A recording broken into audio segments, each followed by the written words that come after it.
¿Estamos acá? Entonces, continuando, pasamos a la demanda. Y caemos entonces en estas dos metodologías que yo hablé al principio. Estamos hablando del método del espectro de capacidad y el método de los coeficientes de desplazamiento.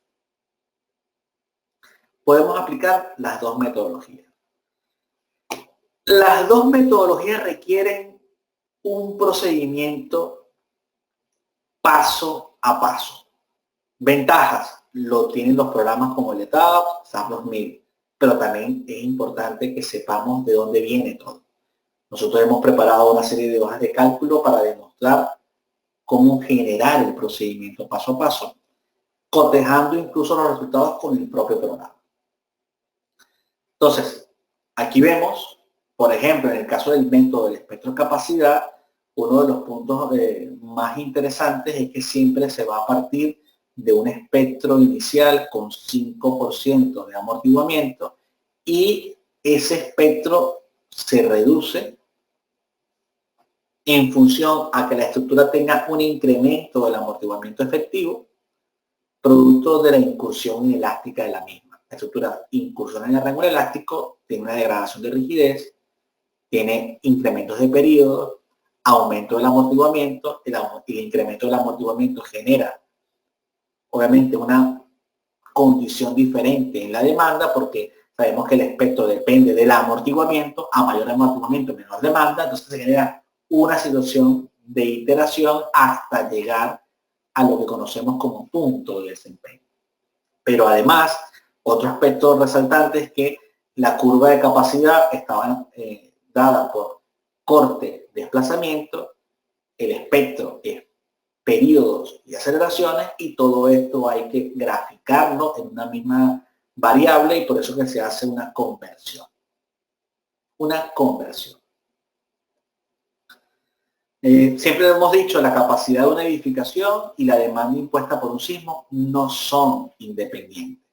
Cuando se incrementa la demanda, la estructura eventualmente entra en cedencia, la rigidez disminuye y los periodos de vibración se alargan.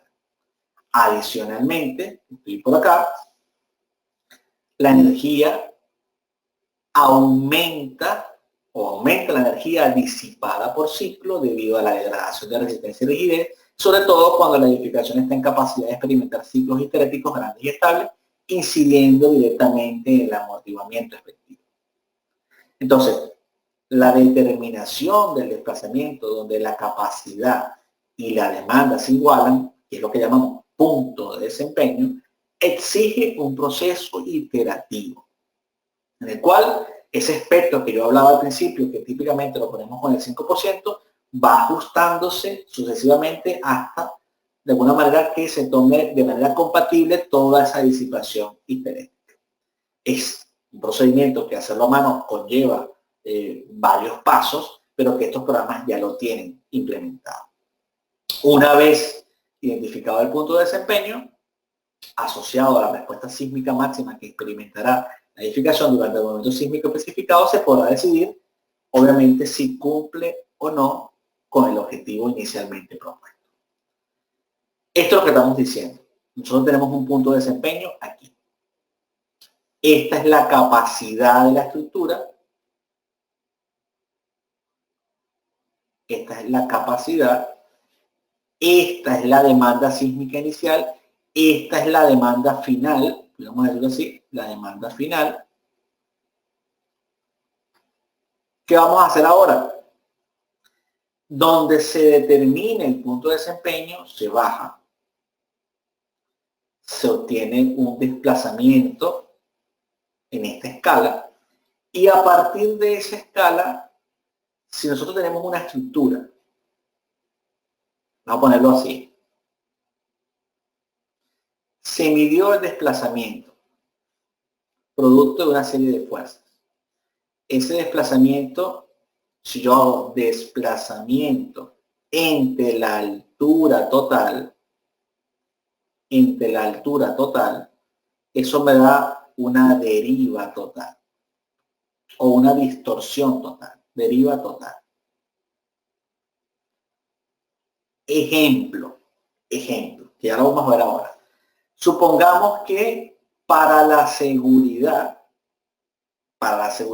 yo diga que el límite de deriva, ejemplo, no puede pasar de 0.010. Deriva. Para la inmediata ocupación, digo, ejemplo, no puede pasar de 0.004. Y a lo mejor aquí el valor es 0.013. Entonces, si yo tengo estos límites definidos, cada límite de estos definidos, yo lo que simplemente tengo que hacer es ubicar este punto, revisar que esté en este rango, y si está en un rango aceptable para mi objetivo de desempeño, esa estructura para ese sismo cumple. Luego, probablemente tendré que hacerlo para un sismo menor, entonces caería aquí, y luego tendría que hacerlo para un sismo más grande, que a lo mejor caería aquí. Tengo que hacerlo para 3 niveles de sismo, donde tengo rangos de deriva. Que ya esos rangos ya los veremos. Pero ese es el objetivo. Aquí estaría el proceso de cómo es el método del espectro de capacidad. Por un lado tenemos la conversión de la curva de capacidad en espectro de capacidad, y por otro lado tenemos la conversión del espectro de respuesta en espectro de demanda. Tenemos que hacer esta conversión para poder graficarlo todo. Hay una serie de procedimientos para poder lograrlo, y luego surge una serie de procedimientos de solución. Ya esto es entrar directamente, vamos a decir, al grano del problema. Pero bueno, esto no lo podemos resolver ahora en esta presentación, pero simplemente pongo algunos gráficos de cómo se determina gráficamente el problema. Hay un periodo inicial, hay una rigidez inicial. Básicamente, casi que uno tendría que proponer un punto y ver si el área bajo la curva cumple con una serie de condiciones, buscar que esas energías de alguna manera se igualen. Entonces, si hay una diferencia menor al 5%, ese es nuestro punto de desempeño. Otra manera es proponer muchísimos espectros con diferentes porcentajes de amortiguamiento, que básicamente lo que harían sería depender de diferentes utilidades, y entonces tratar de buscar la curva que más se acerque a ese punto de desempeño. Hay una serie de metodologías, insisto, para encontrar esta situación. Hay un procedimiento A, que es una iteración directa. Hay un procedimiento B, intersección con demanda MADRS, que es en este caso la conversión. Y un procedimiento C, que es el que típicamente yo empleo, que es proponer muchos espectros con diferentes utilidades hasta que pueda encontrar el punto de desempeño. Uno, digamos, que se aproxima por una situación sucesiva de espectros. Esto es lo que tenemos en las hojas de cálculo, lo que hemos validado, etc. Aquí están los procedimientos para convertir la curva de capacidad en espectro de capacidad. También. Bueno, vemos entonces cómo se hace esa conversión. Aquí veríamos esa otra conversión del espectro de respuesta en espectro de demanda, que es a través de este pseudo desplazamiento basado entonces en el periodo y en aceleración. Un procedimiento, digamos, esto hay que programarlo, esto no se puede entender tan fácilmente así, pero por lo menos trato de explicarle conceptualmente el problema.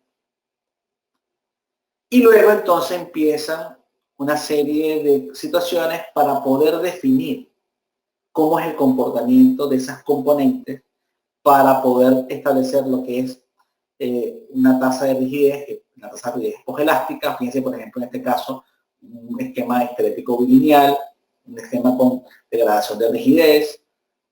Este sería el otro, pero con menos 5%. Todo tiene que ver con esa tasa de rigidez espogelástica.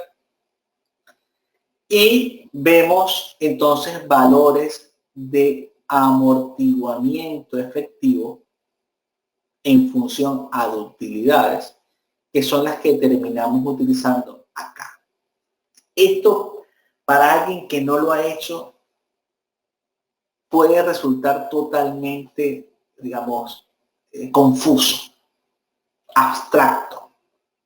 Estamos hablando de unos procedimientos para ajustar una serie de coeficientes que nos permiten validar la iteración y que esto está incluido en los programas. Imagínense el que haya hecho ese tipo de análisis y no se haya paseado por comprender todos estos coeficientes, que probablemente lo que sucedió fue que tomó los coeficientes que estaban por defecto en el programa y no hizo un ajuste de esas situaciones si estábamos hablando de un comportamiento bilineal histerético o de degradación de rigidez, todo esto. De hecho, hay una serie de metodologías que te dicen, si no estás seguro de cómo es el comportamiento de tus componentes, trabaja con un valor intermedio, y hemos trabajado en algunos casos con esos valores intermedios. Entonces, bueno, insisto, todo esto tiene que ver con el estudio de esos amortiguamientos para llegar a valores de amortiguamiento efectivo. Fíjense, cuando exista duda de cómo es el comportamiento real, se trabaja con unos valores, fíjense, este valor es 4.9, 1.1, todos estos valores, si nosotros echamos para atrás, se van a dar cuenta que aquí el valor es A, este valor es B, este valor es C, este valor es D. Esos valores de A, B y C son los que están aquí, que definen de alguna manera el amortiguamiento en función a la ductilidad. ¿Quién es la ductilidad? La ductilidad se sacaría, de alguna manera, vamos a decirlo, como esa relación entre el punto de desempeño, de alguna manera, y el punto elástico. Pero como no se conoce la ductilidad, hay que hacer muchas curvas. Es ahí el detalle, ¿no? Entonces, estamos aquí trabajando con valores estándar, que son los que tiene el programa, también para valores de periodo efectivo, para poder llegar entonces a unas expresiones genéricas. Yo les puedo mostrar perfectamente, ahora que terminemos la parte de la presentación, algunos aspectos gráficos para que vean de dónde salen estos valores y se impresionan. Quienes no sabían nada de esto dicen, ¿cómo esto estaba aquí? Ya lo veremos. Y terminamos hablando también entonces de lo que sería el método, el espectro, ya en la parte final del espectro de capacidad. Fíjense que ahora, en este caso, vemos el espectro de respuesta modificado, el MADRS, para uso con periodos secantes. Y aquí lo que hay es un ajuste de esos valores, de las aceleraciones y de los amortiguamientos, para llegar a unas soluciones. No quiero meterme de lleno, insisto, con esta validación, porque sería ya una clase de 4 horas. Y llegamos al final, que sería el método de los coeficientes. En el caso del método de los coeficientes, que también se aplica en el AC4113, AC4117, lo que tiene es esto, una serie de coeficientes, C sub 0, C1, C2, que son los que se utilizan para determinar ese desplazamiento objetivo o desplazamiento del punto de desempeño.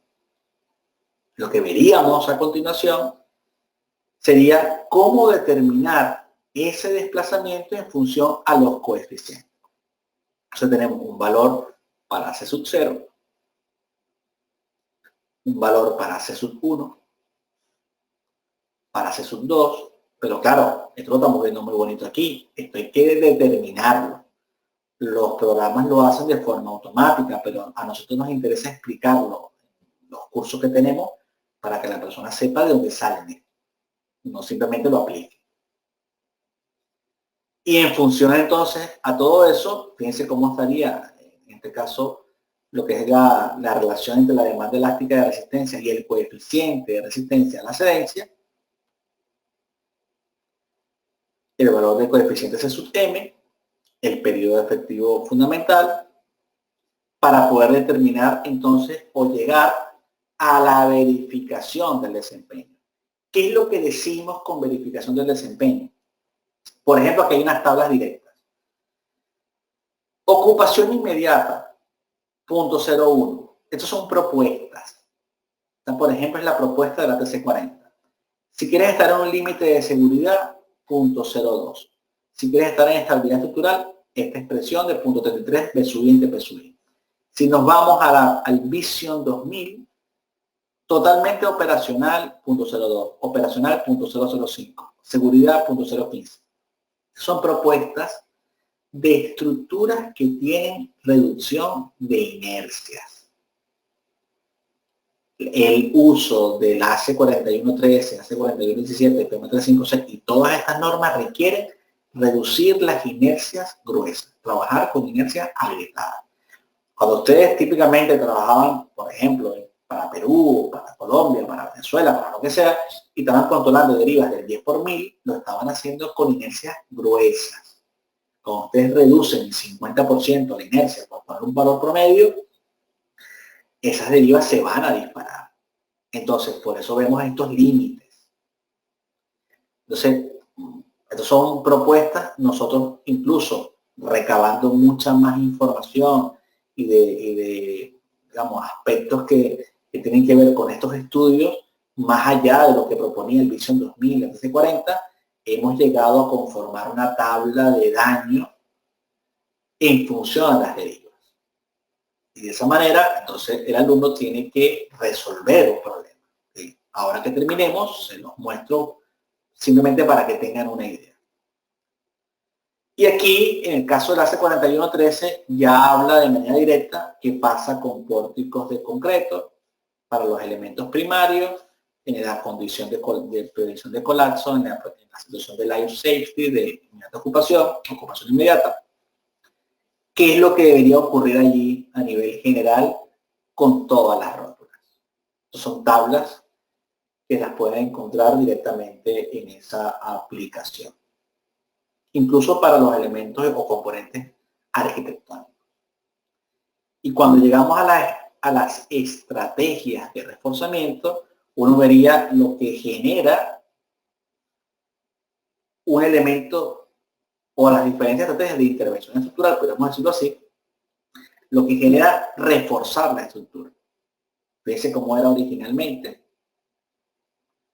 Y cuando se refuerza, cómo esa curva original aumentó. Cuando se rigidiza, obviamente teníamos un periodo inicial, una rigidez inicial, y ahora se rigidizó. Cuando se incrementa la capacidad de formación, llegaba hasta este punto, ahora se puede llegar hasta este punto y puede cumplir este desplazamiento.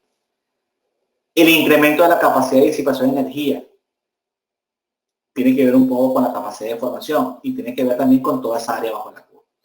Todo esto que he tratado de hacer en una explicación muy conceptual, uno la puede ver de forma gráfica en los siguientes ejemplos.